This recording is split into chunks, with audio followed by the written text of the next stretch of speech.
by the Eagles' 34-17 win over the Giants, clinching the NFC East for Philly and ending Dallas' season. We now welcome an ESPN analyst, Dominique Foxworth. What up? How you doing? Oh, I'm great.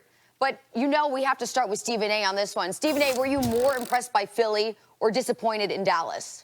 Well, first of all, before I get into it literally, I just want to send my condolences out there to Jerry Jones, my buddy, and obviously those Dallas Cowboys, because obviously, you know, regardless of, it's not their fault that they've got the worst, most disgusting, nauseating fan base in American history.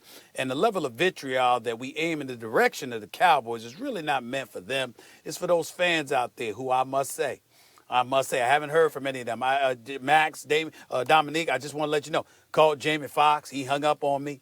Omar Epps won't answer my phone call. LL Cool J can't find him. You understand what I'm saying? I mean, I'm about to call Jimmy Garoppolo LL Cool J. That's what I'm about to do. That's what I'm about to do right now. Okay, I can't find a whole bunch of LeBron James. You saw he looked depressed last night, had just 13 points. They did beat the Dallas Mavericks, but he looked depressed, clearly because the Dallas Cowboy fans out there have had their whole holiday season ruined. Lost on Thanksgiving, lost 3 days before Christmas, messed up their Christmas, and of course, bringing in the new year now, not going to the playoffs. It's a beautiful thing. Having said all that, let me say this. The Eagles deserve credit, and I'm more impressed by them than disappointed with the Cowboys. First of all, the Dallas Cowboys can't disappoint me. They never disappoint me because they do what they do, which makes me happy. But to get to the Eagles directly, not having Zach Ertz, Deshaun Jackson, Alshon Jeffrey, Nelson Aguilar. I mean, to sit up there and do things with the Boston Scotts, the Greg Wards of the world and others, I can't say enough. The defense showed up, albeit they gave up that 68-yard run to Saquon Barkley. Outside of that, they showed up. They pressured. They were all over Daniel Jones when it counted. I was very happy with their front seven. I was very happy with Carson Wentz. I was very happy with Boston Scott.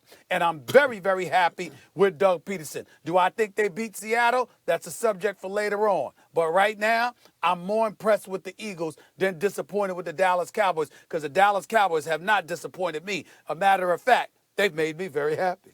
I'm more disappointed in the Cowboys. Look, the Eagles feasting on the NFC East, the worst team maybe in the history of organized football, certainly the NFL, it's up there. I mean, every single coach in the division is being fired as we speak, except for the Eagles head coach who's already won a Super Bowl, by the way, with a different quarterback.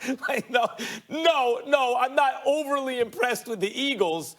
The Cowboys are a huge disappointment. Let me tell you why. Do you recall what they put up on the Rams at home?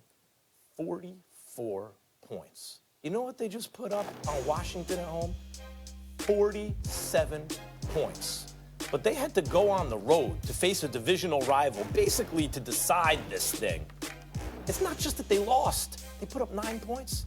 So hold up, you score 100 points over 3 games, 91 of them in 2 games when it doesn't matter at home, and the one game against the depleted roster, we're talking about the Eagles defense now, against a depleted roster, you have to win 1 game on the road, and you put up 9?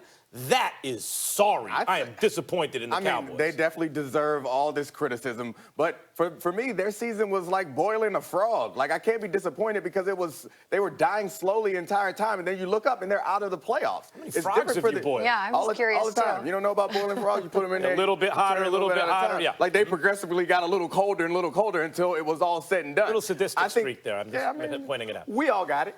So I think the Eagles have been more impressive because, including all the injuries that Stephen A. mentioned, they also were without Lane Johnson. And you didn't even talk about how their secondary was completely depleted. All the things that they were able to do in the last several weeks, granted, not against great opponents, which include the Cowboys, but still, these were NFL opponents. And I understand this division was terrible, but this was a division of NFL teams. And they won it without players that were even in the NFL at the start of this season. Most of their skill position players, or many of their skill position players, were not only not on the Eagles, they weren't in the league when this season started. So I think what they have done has been more impressive than what the Cowboys have done. I expect more from you than that lazy analysis. Here we go. Normally, how long you been sitting on that? No, I haven't been. Most people, I wouldn't even say that because we all have lazy analysis sometimes. But you in particular, your brand is that you don't do the lazy analysis. I don't.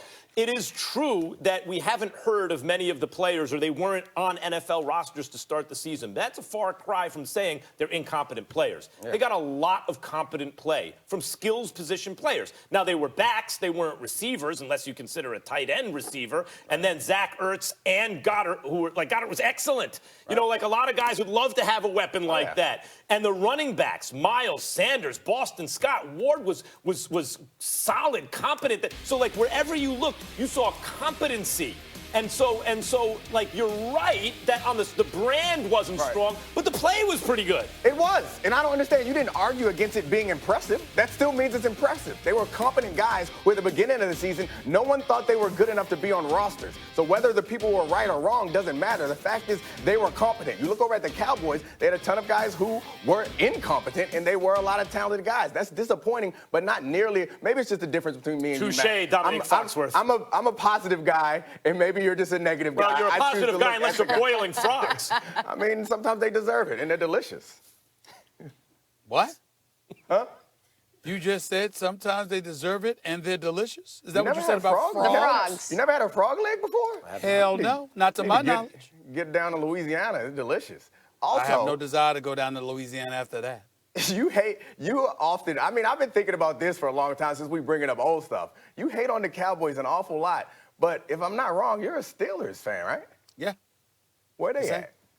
Well, had a great season. Well, look at it this way. You can say by that. whose measure? Well, you asked me the question. Let me answer it. Big Ben Roethlisberger's gone. Antonio Brown's got issues. We all know he's gone. Le'Veon Bell is in New York. He's gone. And then Juju Smith-Schuster went down. James Conner went down. The Steelers' season was over from game 2. So that is what it is. It's the case of the like Cowboys. A bunch of excuses that you got Mike your Tomlin whole wouldn't accept. It's not excuses. Those are facts. That's why excuses that's are not why facts. he's a great coach. I mean, you look at the Dallas Cowboys. All their pieces were there, with the exception of Leighton Vander Esch. And look what happened.